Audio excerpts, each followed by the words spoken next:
Hey, it's Jeff Zito, and welcome to another episode of Celebrity Jobber, talking to celebrities and finding out what their big break was. You know, maybe if that big break didn't happen, they'd be just a regular, ordinary ham and egger like you and me. What was their first job? My first job was delivering newspapers, and then when I was about 15 or 16, I worked at a dinner theater. Pretty much everybody's got a first job unless you were born famous, like Kardashians. But, you know, most of us don't fall into that category. My guest this week is a friend of mine by the name of Phil Varone, the drummer for the band Saigon. He was also in Skid Row. He's played with Jakey Lee, who's the guitarist for Ozzy Osbourne. He's been in a ton of bands. And he's also done a lot of other stuff, which he's going to tell us about. And I'm telling you, this guy has lived a full life. He's done it all, and I'm happy to tell you he's still here to tell the story. And maybe 20 years ago, we didn't know if he was going to be here to tell the story. So it's good news all the way around. Check this out. Saigon Kick's drummer Phil Varone, my guest this week on Celebrity Jobber. Hey, Zito, it's Phil. How are you, by the way? I haven't talked to you in a while. I'm good. I'm good. Hanging out. I'm over in Vegas, chilling, Oh, in Vegas. I know Phil Varone, Saigon Kick, and Skid Row, rock star drummer. Yeah. I know Phil Varone, stand-up comedian. I know Phil Varone, author, porn star, if you will. Am I missing anything else? Flowing locks. No, look, in my time, okay, anybody who knows me knows that my philosophy of life is you never know, when you're going to go. So enjoy, do things, experience stuff. So over my years, the music business definitely allowed me to do many things. And that's like, stand-up, acting, all those kind of things, as well as, shooting and with the adult industry and all that stuff. And I have no regrets, like the things that I did put my daughter through college, FSU, Florida. I mean, these things that I experienced through life are just that. They're experiences. They mold you. They, make you who you are today. And now in my older age, I'm going to be 57 this year. But what had happened was during COVID, I was on the road with Jakey Lee. Drumming was killing me. I mean, my body is not like it used to be. So like, when I was 30 and, doing drugs every night and all that stuff and, partying, I was fine. And then all of a sudden I go on the road and, no drinking, no chick, no nothing, no drugs. And my body, told me like, listen, dude, you might want to think about something else to live your life out. And then COVID hit. And then touring was over anyways. And at that point, I was already dabbling in filmmaking and editing. So I really just dove in and studied film editing and editing in general and for the whole COVID. And then right coming out of it, I got my first job as an editor. And then I moved to another company, and I've been with this company for about a year and a half now. And I do all the ads for their products. I edit all the advertising, and I'm also editing films on the side. So you're editing? Is it like sound design editing, or are you talking about words? Well, no, it's for lack of a better term, video. It's video editing. So when I do all the ads that are on the social media platforms, on television, as well as other forms, wherever they place an ad, basically. But on the side, along with that, I'm studying to be film editor, like Hollywood film editor. Wow! So I already edited a film and did the sound design on that. It actually won awards. So I won my first sound design awards for that, and then I'm But my regular job is just doing ads for advertising. So can you rewind in your life? Born in Long Island, moved to Fort Lauderdale when you were younger, and tell me how you originally met the guys or the original members of Saigon Kick. When did that all start for you? Well, Jason and I had been friends, in high school. Like I've known Jason the longest. And I graduated in '85, but I've known Jason probably, since we were like 12 or 13, maybe 14. I was playing in a band around the block from Jason. So Jason and I played in and out of bands together before we put together Saigon Kick. So I met Matt Kramer and Tom DeFile in 1988, and that's when we formed Saigon Kick. Jason was playing in a band with those two, and that band was called Toy Soldier. So that band disbanded. In fact, the drummer ended up going. He was playing with River Phoenix. River had a band before he passed, and so Jason was playing this guy named Josh. Josh was the drummer that left Toy Soldier, and then he played with River. So once that band was done, Jay gave me a call, and we started talking again. We laughed today. I think Jason probably fired me like 2 or 3 bands before Saigon Kick. It's like the running joke, right? Which is a really funny word to say when you're 13 or 14. Right? You fired me. It's like, dude. So we put the band together in October of '88 is when the band first got together. And we played our first show in November of '88. And, we were off and running. And 2 years later, we got signed. And a lot of people also don't know that Brian Warner, who is Marilyn Manson, Brian did all of our press. So he was, pivotal in getting us into magazines. You're kidding me. Writer. I never heard that before, ever. Wow. Really? Yes. People don't know this. It's odd, but Brian was great, and he still is. He's a guy. He always was at the warehouse. In fact, he painted Matt's combat boots with the sunflowers on them. No way. And but Brian used to hang out with us all the time, and he was an up and coming journalist at that point, and he got us in all the cool magazines because he was such a great writer.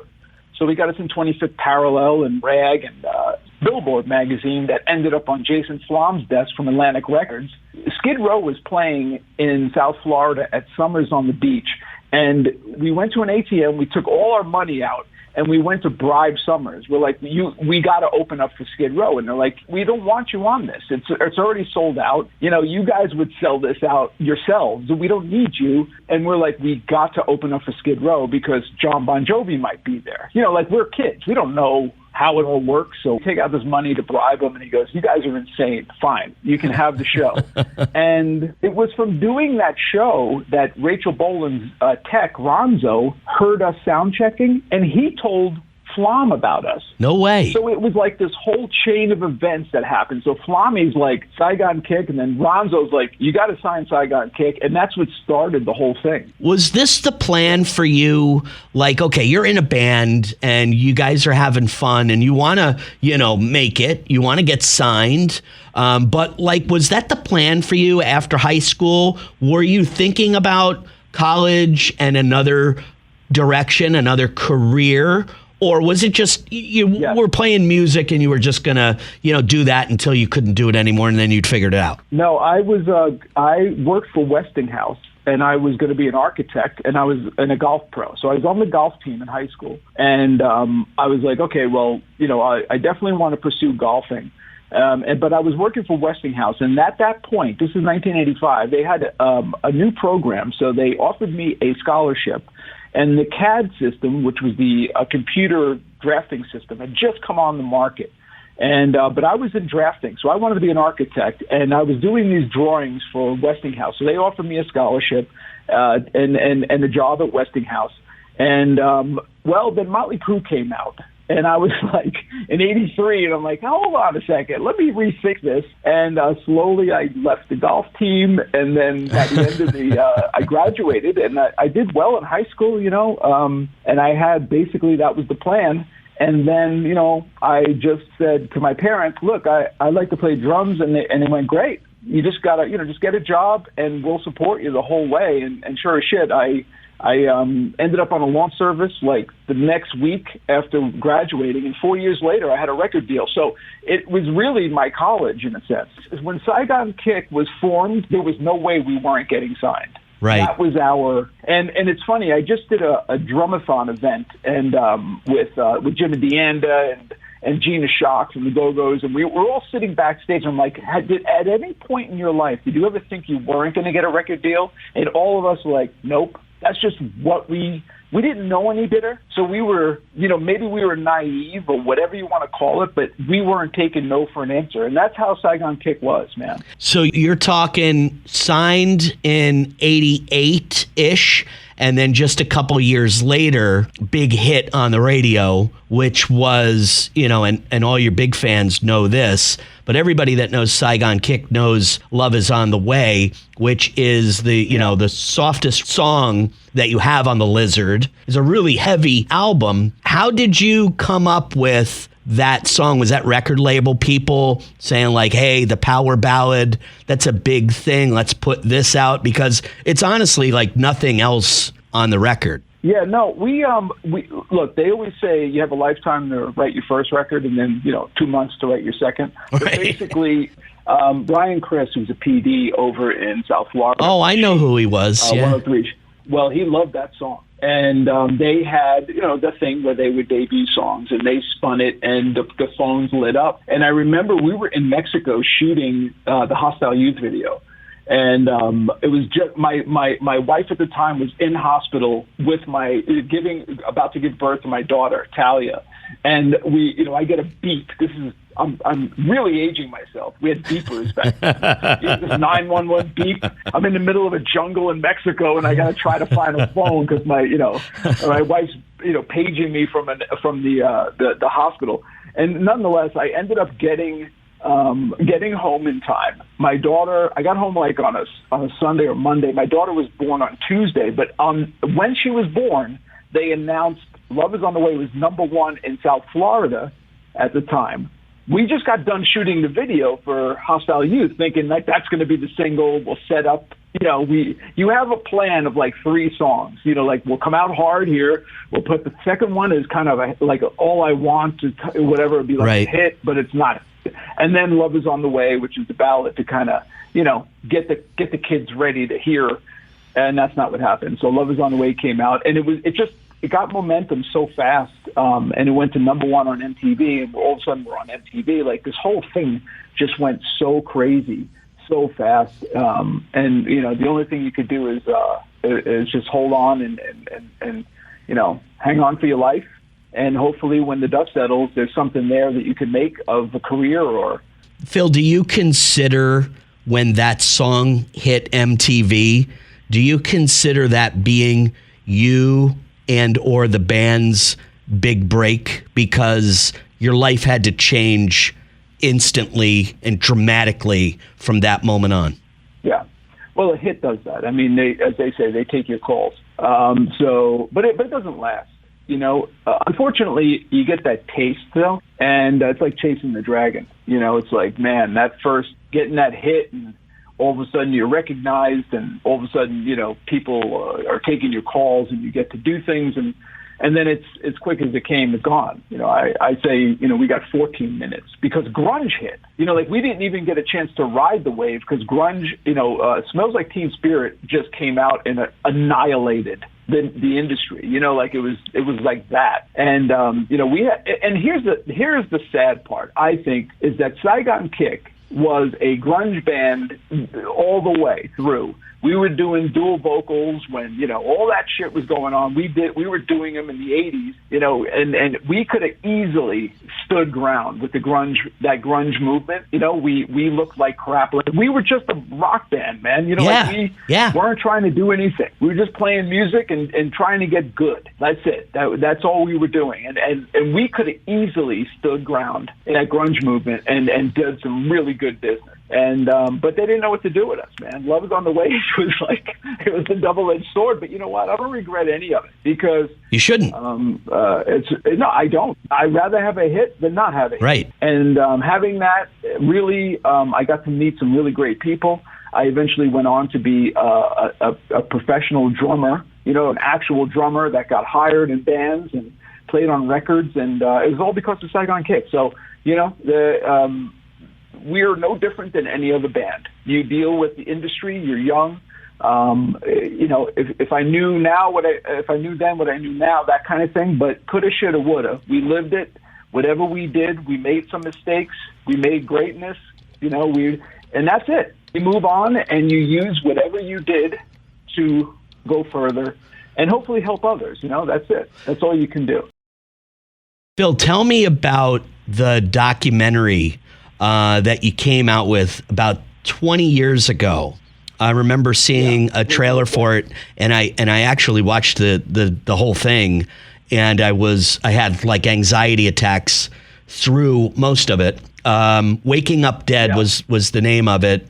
Tell me why you wanted to put yourself out there, because you did. You put your everything out there. You showed regular ham and eggers what rock and roll and the lifestyle was, the sex, the drugs, all of it.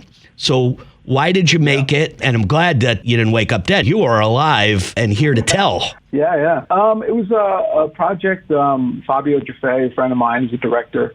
He was covering Kiss, believe it or not, on the last leg of because on that tour, that was supposed to be their farewell tour that we were opening up for, and had Peter and Ace were in the band. It was the original band.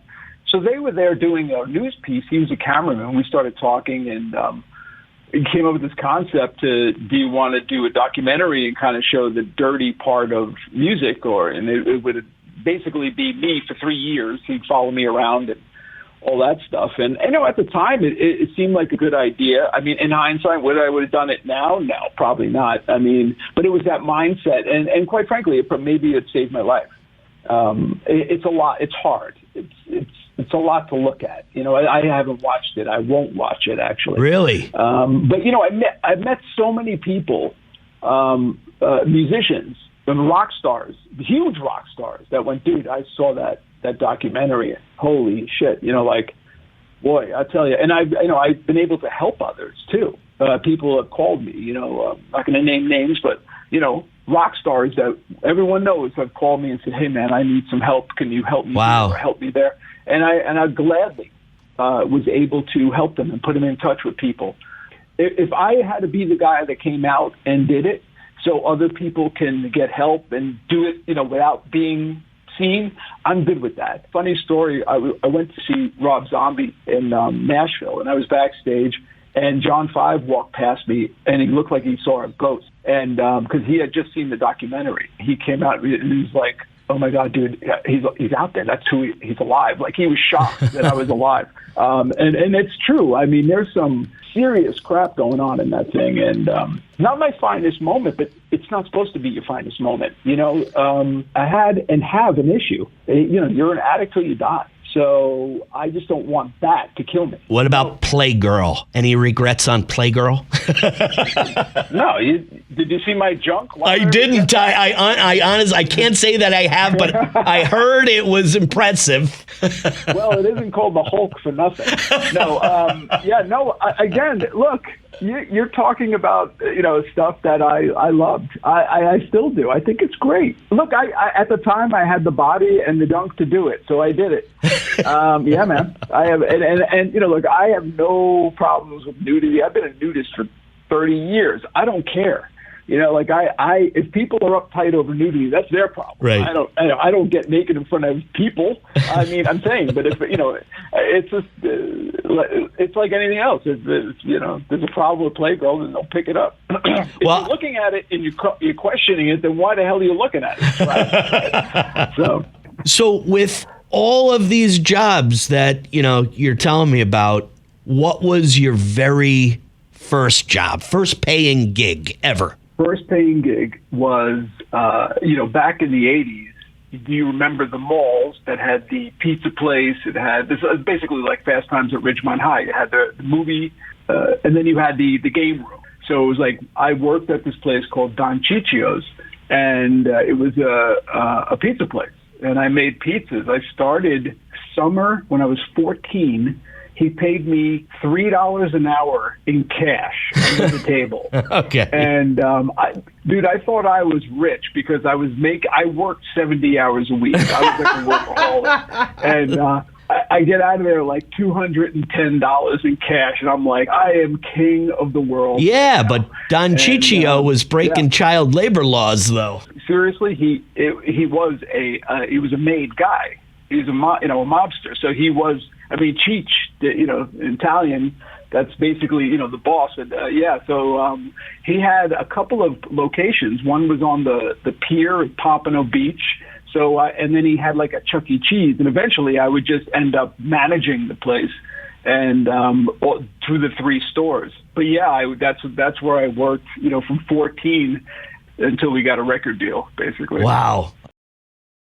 Let's talk about Saigon Kick. I mean, look, a lot of people know the history. Bands break up. Yeah. It's a brotherhood. You have different personalities. And when you're together for a long period of time, things, you can drive apart. So Saigon Kick breaks up whenever that is in the 90s. And now you decided to come back together and do a 30th anniversary tour of the Water record. So where did that whole thing start, and how did you guys, all again come together for the common goal here? Well, back in '92, Matt had left the band when we went to do the Water record in Sweden. So that left me, Jason, and Chris. So we ended up doing the Water record, and then we did another record after that called Devil in Details. That was on a different label. And that was pretty much the end of Saigon Kick at that point. So the one thing that we never did was tour on the Water record. 2 reasons. One, the hit record had Matt on it, and he had left the band already. And the Water record, didn't do that well, and the internal part of the band was just not working. So we never really had a chance to kick the tires on that record live, or Devil. The Water record, however, did huge business overseas. To me, those are the records that are a lot of fun because we really kind of pushed each other, especially the Water record, because we were stuck in Sweden without a singer. Now we had to go, okay, well, how are we going to salvage this with Atlantic breathing down our necks? So, and it's also oddly one of the favorite records of all the fans, with Matt leaving and the band turmoil. So I never really appreciated that record till later. And now that I listen to it, I'm like, this is a cool record. Like, this is something, and I always wanted to tour this record and play it for the fans because we hadn't done that. I know for a fact that this experience for me has really helped with Jason and I, because Jason and I, always had turmoil in our relationship. And as adults now, as older guys, we finally are able just to talk, and we've had some really deep conversations. And that to me, even if we never played a show, I think that was the greatest part about this, because we actually became friends again. Do you think a big part of that, though, is that you guys are older now? If you've gotten your life together and you're doing great, and now do you think that is a reason that you guys now are friends, and then the past is the past? Yeah, I mean, that's some of it. But before you get to that point, you have to see your part in things, right? So you have to be able to put your guard down and talk about stuff. I remember one of my best friends in the world, for like a year, we were having issues, right? I didn't know why. And I finally got a hold of him, and I go, could we talk? Like, what's going on? He goes, yeah, we could talk if you want to hear it. And I said, yeah. And he told me some stuff, and I was embarrassed as hell. But I was able to see my part in something that I was completely oblivious to. Okay. Now, unfortunately today, we have an epidemic of people that can't say they're wrong.